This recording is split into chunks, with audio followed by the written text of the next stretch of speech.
Deception is a terrible thing. It can come internally, it can come externally. It comes through the mass media, it comes through the mouth of people, and sometimes even within the mind of the individual, there can be forms of deception.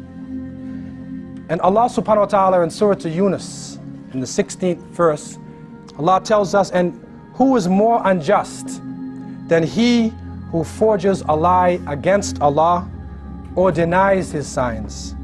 Surely the criminals, the wrongdoers, will never be successful. This is a very strong verse. And this word mujrim, talking about ijram, is a very strong description of deceiving people, of presenting the wrong image.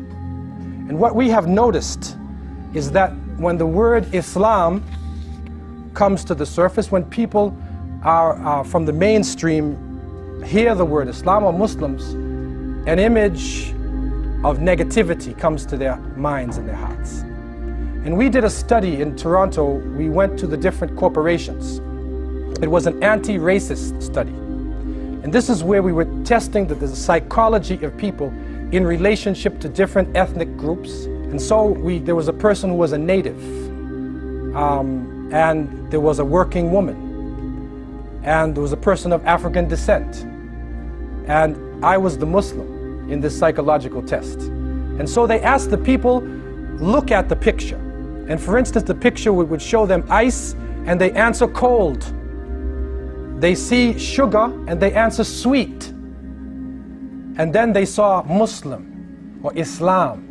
And every single person in the corporation answered violence. Some of them said holy violence. They said holy violence.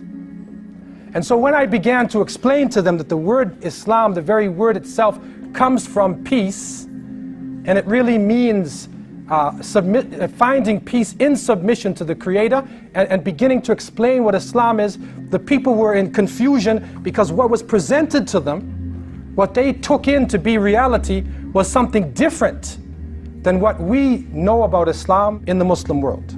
This is a case of deception. My dear brothers and sisters in Islam, our Prophet ﷺ predicted in many traditions the fact that as we come closer to the Day of Judgment, more and more problems and calamities and trials and afflictions are going to come upon us.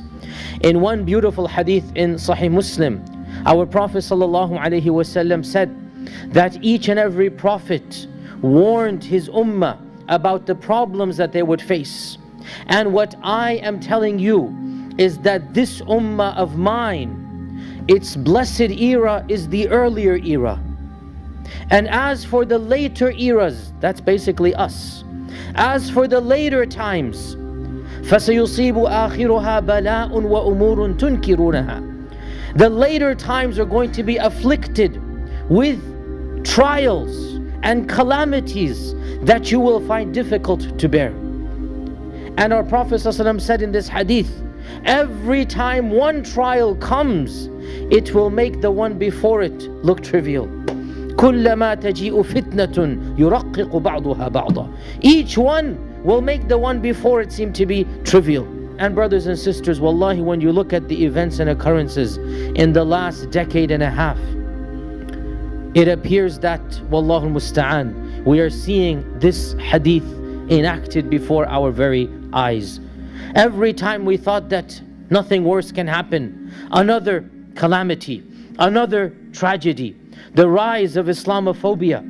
It is truly unbelievable that the primary Republican candidate can so casually suggest that all Muslims should be ID'd, that all Muslims should now have a special registration. It is unbelievable that one of the most prominent candidates to become president can say that we should shut down every single mosque in America.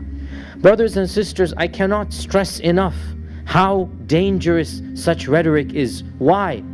Because no law can be passed without the population somehow wanting that law to be passed. And in order for the population to want that law to be passed, it must begin by stigmatization, to simply suggest something that might be preposterous, and then it is considered to be too preposterous for now. Then it will be brought up again, then once again, and then the next thing you know, that law will become a reality. And if we, each and every one of us, the Muslim American community and our allies who want to help us in our protection of our First Amendment values, if we do not start acting now, if we take a lazy attitude, if we consider this to be mere talk, then I worry about the next few years. The presidential candidate explicitly said, we all know that mosques are centers of radicalization. What a blatant lie. Wallahi, this is such a bold-faced lie. We all know, the people who frequent the mosques, we all know that mosques are not at all the hotbeds of radicalization. We all know that mosques are places of worship, of community, of children playing, of iftar parties. This is what the masjid is for. And yet the presumption, the perception, the notion that mosques are hotbed of radicalization. The question, dear brothers and sisters, if we are not going to correct this misunderstanding, then who will? If we're still going to be lazy, if we're going to pass the buck, somebody else is going to do it. Brothers and sisters, we have to realize, and I don't want to sound alarmist here, but already parallels are being drawn between rhetoric from the far right now and rhetoric from the Nazi party of the 1920s Germany. Already parallels are being drawn. One of the main publications of England compared Muslims to rats invading into its territory. This is exactly what the Nazis did to describe the Jews of their own lands. The notion of monitoring a specific ethnicity or race was something the Nazis did to every Jew. You had to register, you had to wear an identity badge. And for 70, 80 years, the motto, the slogan was never again, never again, never again. Guess what? We are now hearing the same rhetoric. Every Muslim should be monitored. The Republican candidate said, we will ask every Muslim to register their identity. Brothers and sisters, again, I don't want to sound alarmist here, but if we're not going to take action now, who else is going to take action? If we're not going to do something to help each other out now and get the help of the broader community, then what is going to happen in the future?